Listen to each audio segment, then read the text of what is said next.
Hello friends, শুভ সকাল সবাইকে। আজ রান্না করব মজাদার একটা রেসিপি।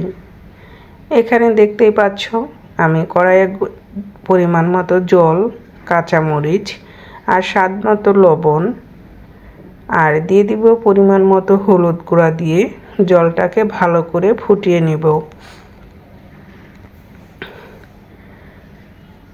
আর অফ ক্যামেরায় আমি মাসকলাইর ডাল প্রেসার কুকারে অল্প পরিমাণ জল দিয়ে সিদ্ধ করে নিয়েছি। এখন সিদ্ধ করে রাখা ডালটা এখানে দিয়ে দেব। কাছে কিংবা দূরে যে যেখান থেকে এই মুহূর্তে আমার ভিডিওটি দেখতেছো তাদের সবাইকে নমস্কার ও অনেক অনেক ভালোবাসা।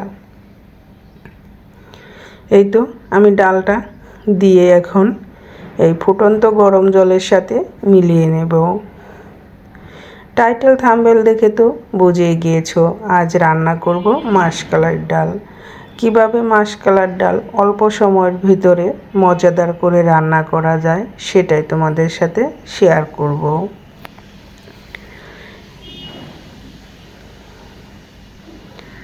এই তো ডালটা দিয়ে আমি কিন্তু এর সাথে এখন নেড়েচেড়ে মিলিয়ে দেব।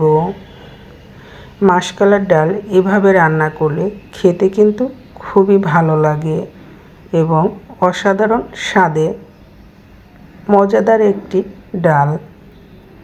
অল্প উপকরণে অল্প মশলাতে এবং ঝটপট এভাবে তাড়াতাড়ি মাসকলাইর ডাল রান্না করা যায়। চলে আসলাম চুলার কাছে। এদিকে চিংড়ি মাছগুলো প্যানে আমি হালকা হলুদ এবং লবণ দিয়ে চিংড়ি মাছগুলো ভেজে নেব। আজ এই চিংড়ি মাছ দিয়েই রান্না করব মজাদার মাসকলাইর ডাল। দিয়ে দিলাম হলুদ গুঁড়া, মরিচ গুঁড়া দিয়ে চিংড়ি মাছগুলোকে একটু এখন ভেজে নিচ্ছি।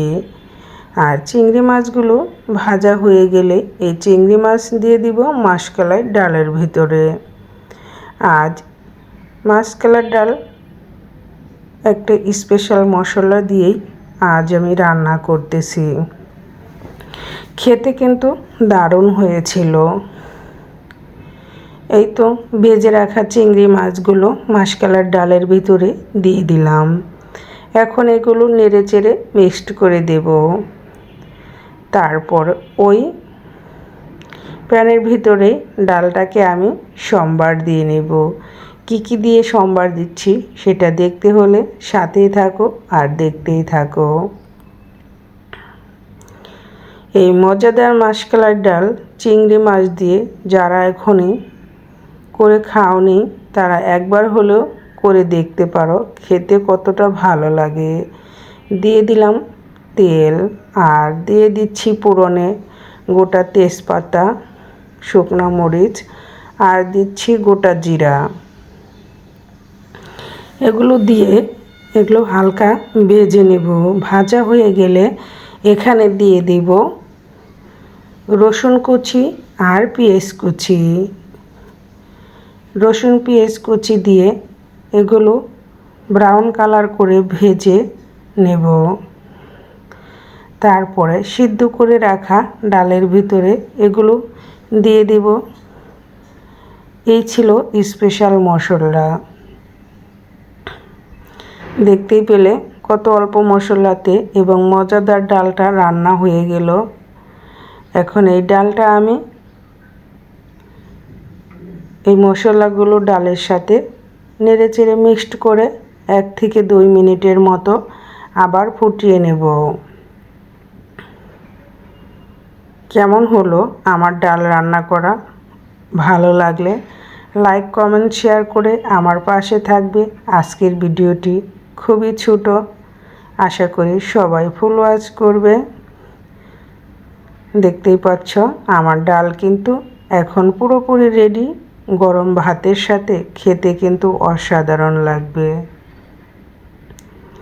আমি এখন এটা চুলা থেকে নামিয়ে নেব, কারণ ঠান্ডা হওয়ার পরে ডালটা আরও ঘন হয়ে যাবে। যদি তোমাদের ভালো লাগে ফ্রেন্ডস ফ্যামিলির সাথে বেশি বেশি করে শেয়ার করবে। আর নতুন বন্ধু যারা আছো আমার চ্যানেলটা সাবস্ক্রাইব করে পাশে থাকা বেল বাটনটি অন করে আমার সাথে আমার পরিবারের সাথে থেকে যাবে সবাই। ভালো থেকো, সুস্থ থেকো। আবার আসবো তোমাদের মাঝে নতুন ভিডিও নিয়ে এবং নতুন ভিডিও দেখার আমন্ত্রণ দিয়েই আজকের মতো ভিডিওটি এখানেই শেষ করছি। সবার সুস্থতা কামনা করে এখানেই বিদায় নিলাম।